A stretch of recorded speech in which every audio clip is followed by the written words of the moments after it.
Hello, English lovers. Welcome back to our channel. Yeah, you got that right. Our channel. Okay, so today we are going to take part 2 of the lesson we started last time on creative writing. What is creative writing again? This is a piece of writing that expresses imagination, creativity, and above all, originality. Yeah, these three factors are very important. So, in the other video, we talked about what to do in order to be a good creative writer. So now let's tackle some of the things we are not supposed to do, some of the things that when we do, it would mar our writing, it will spoil our creative writing. Are you ready? Let's go. Oops, before then, please like, comment, and subscribe to this channel, okay? And do not forget to turn on your notification bell in order not to miss out on subsequent lesson. All right, let's dive in.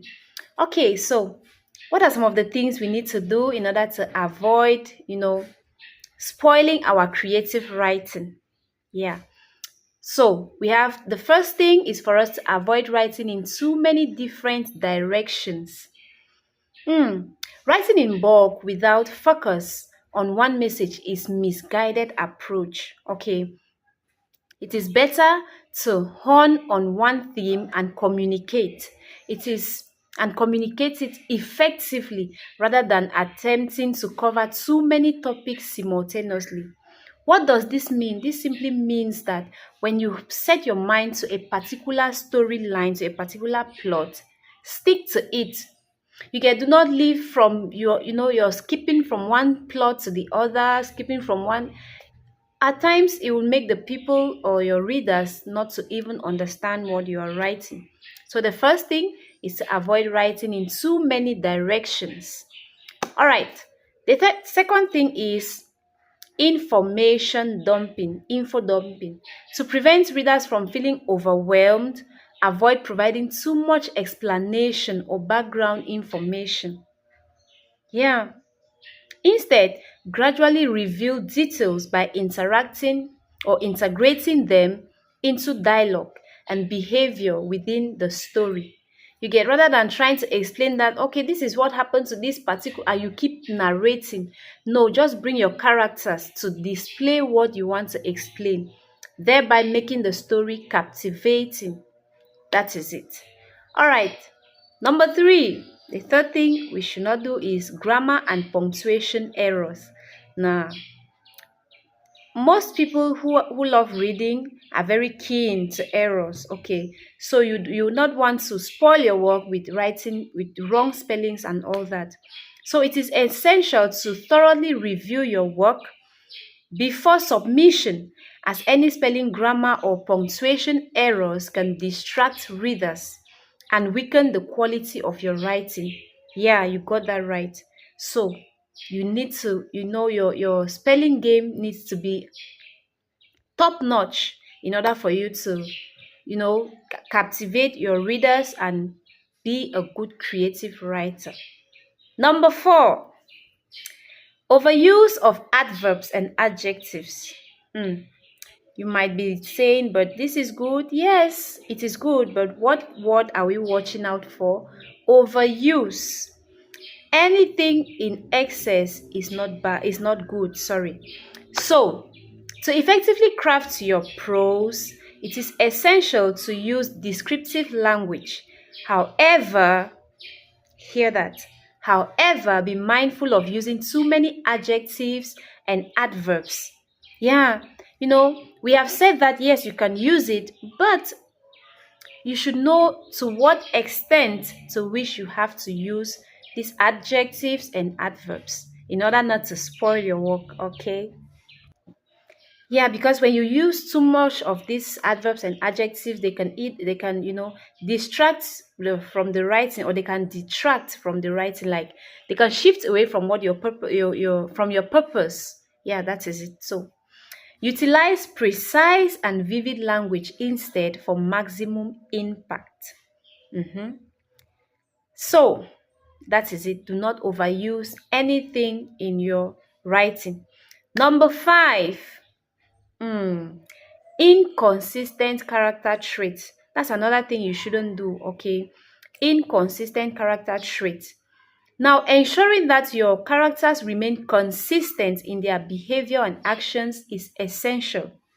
All right. um, be sure to give them a valid reason for any changes in personality or motivations. In creative writing, be it a story, a television story, or a script or a book, there are some people who would be reading this a particular book because they have found something in the protagonist and they want to know what happens at each level. Then when you just get up and you change the protagonist's character, it might make some people to either stop reading the book or they will not have interest in the book anymore. Even if it is a movie, it would make some people not to even want to watch the movie to the end. So let your characters be consistent. You got that right. All right, number 6. Anyway,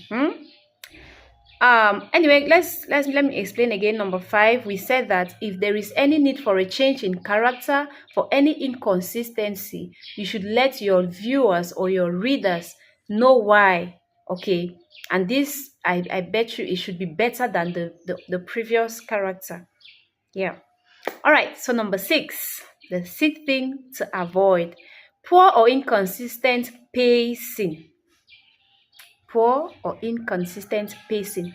It is important to balance intense moments and more reflexive scenes to maintain an engaging story. Yeah, do not make your story to be all tensed from start to finish. Neither should you make it to be just humor from start to finish. Just balance everything, okay? Mix everything. Let's do a tragicomedy. Yeah, that's it, right? A mixture of good and bad. Then a mixture of intense moments, a mixture of relaxed moments. This is just how life is. So your fiction, yeah, even though some might be fiction, but it shouldn't portray otherwise. Do you get? All right. So if we are pacing too fast, the characters and plot may not be fully explored. Yeah, and resulting in disengaged readers. So when you're not consistent, sorry, when you're not consistent with your writing, or when your pace is too fast, it will make some readers to be disengaged. So take it slowly, consistently. Conversely, readers will likely lose interest if the pace is too slow. So what are we saying? We are emphasizing on balance. Okay, do not be too fast, neither should you be too slow. Just balance it. You know what I mean? All right. Now the last but not the least thing we should avoid as far as creative writing is concerned is writing cliches. Yeah, writing with cliches and overused phrases can make your work uninteresting and predictable. Avoid expressions that are too common and go for something new and exciting that grab your reader's attention. Now, cliches are words that when you start a word, somebody already knows. For example, I can say all that glitters. Somebody will just say it's not gold. A journey of 1,000 miles. Another person will answer begins with. So you see, those are what we call cliches, like something that almost everyone knows about. So in order for your creative writing to be captivating and engaging, just bring in new words, bring in new phrases that can make readers to be glued to your work, either your script or your book. So, what did you notice? Well, you would have noticed that in these don'ts, I equally had, when I give a problem, I give a solution. Did you notice that? I bet you did, right? Okay, so thank you so much for watching, and I hope that this helps you in whatever thing you want to do as far as creative writing is concerned. Okay, thank you for watching up till this end. God bless you. Please do not forget to like, subscribe, and comment, okay? Equally turn on your notification bell. You do not want to miss out on our lessons. Neither do you want to miss out on our live sessions, do you? No, right? Okay, so let's do this. All right. Thank you so much for your support. Thank you for watching till this end. See you in the next video. Bye-bye.